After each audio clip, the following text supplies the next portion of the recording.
If your psoas feels tight and your back hurts, stretching might actually be making things worse. The problem isn't flexibility, it's weakness. In our previous video, we talked about two scenarios that create psoas tightness. One is having decreased back mobility for a long period of time can create psoas tightness. It creates that protection. We also talked about how weakness in the core creates tightness. Your psoas works overtime to stabilize the spine. Overworking equals chronic tightness. Mistakes people make is stretching the psoas constantly, which is only working at the symptom and can cause more pain because you're releasing one thing that's stabilizing your spine. Releasing the tightness also does the same, and your tightness will just come right back again. So ignoring hip and glute core weakness is a problem. How do you know if this is you?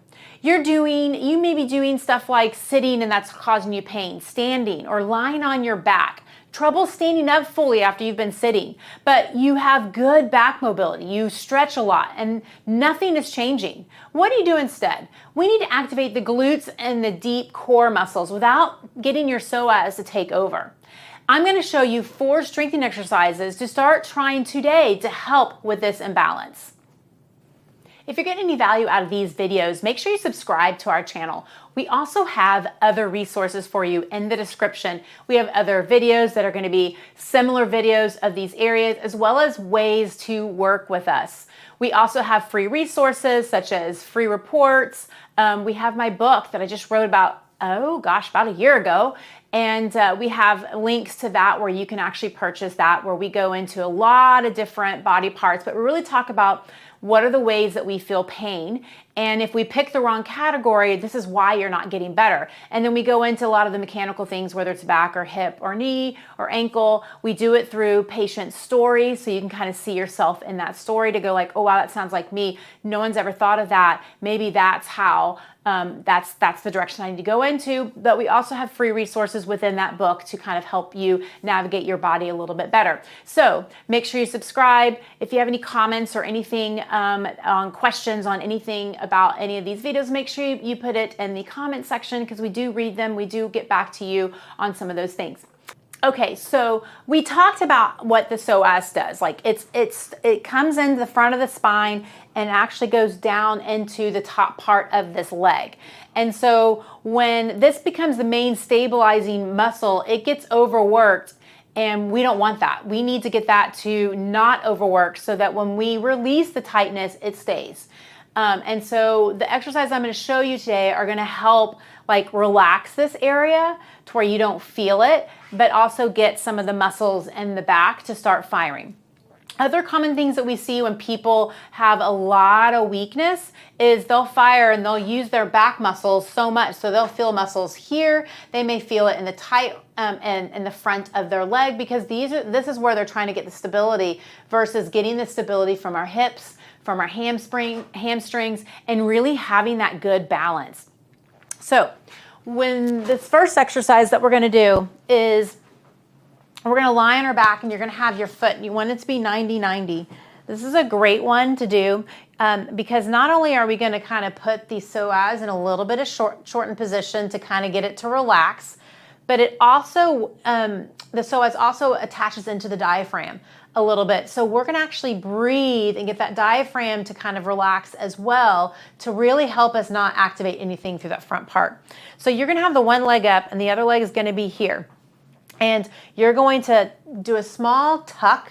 Again, that's going to shorten this. Try to get this to relax a little bit. You're going to push your heel into the wall and then you're going to drag it down. It's not going to drag down, but that's the motion that you're trying to get. So you'll tuck to get all this to relax, drive it into the wall, and then as you pull down, you're going to lift up. And then I want you to breathe, really pulling those ribs down so that we can get that diaphragm to relax, so you can get everything in the front to not really work. You should be feeling everything back and through here. So we'll do it again. You're going to tuck, push into the wall, slide that leg down, pretend like you are, as you lift up. And you're going to hold that and breathe as we bring those ribs down to really get everything to kind of relax through here so that we don't use anything, and then we'll kind of come back down. So I would do that definitely on the side that is tight. You can do it on the other side as well. So another exercise that we can do as well is same kind of thing. Feet are going to be on the wall, and you're going to do the same kind of tuck. We're going to do the same thing where you push in and drag down to lift up. So let's say like this side is the one that's shortened. So what we're going to do is you'll tuck, push to the wall, lift up, and I want you to drop that hip. So we really start getting into that glute firing a little bit more, getting everything to kind of relax into the front. Same thing. Breathe, and then you'll come back down. So tuck, push into the wall, pull those heels down, pretend like they do.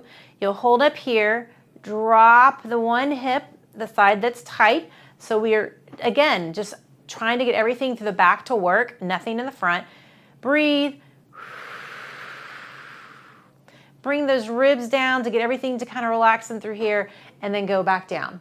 So those are two great exercises that you can do to really get this hamstring glute connection firing while you're getting everything in the front to relax. This is also going to help us kind of, when we get it to relax, it's not going to be so tight, and it's going to help everything kind of relax through that front part of that hip as well, to get that muscle to elongate.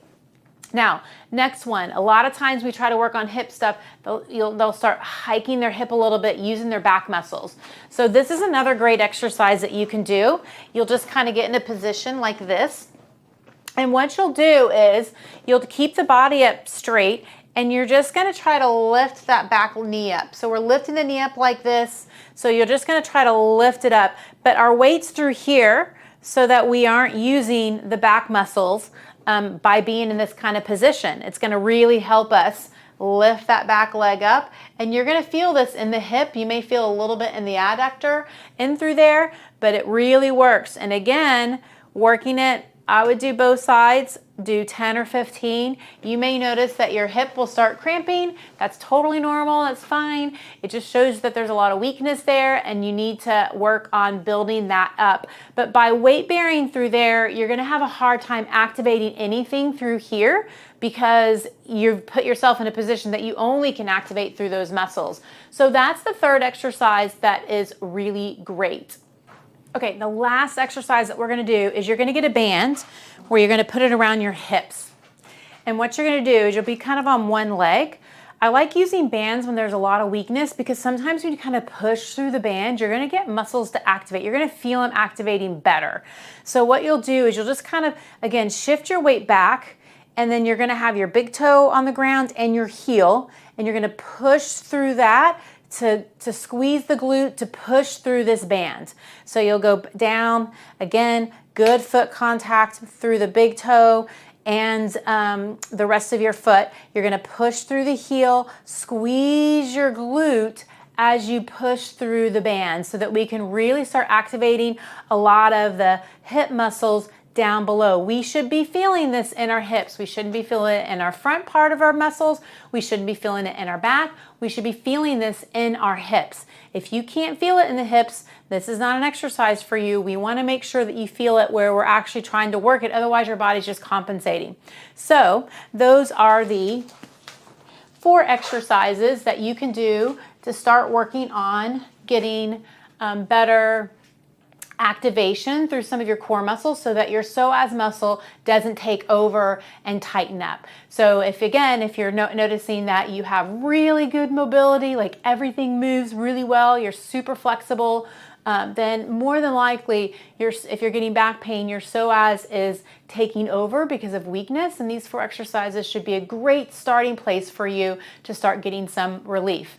Again, if you want more information on how you can work with us, we have a lot of other videos as well as ways that you can work with us in our description. I have a book that I did about a year and a half ago. That's also in there with great resources on different parts of the body, and I basically shared how I shared stories of people so that you can almost see yourself in this story to kind of understand your body better. So it's another great resource. That link is also in the description.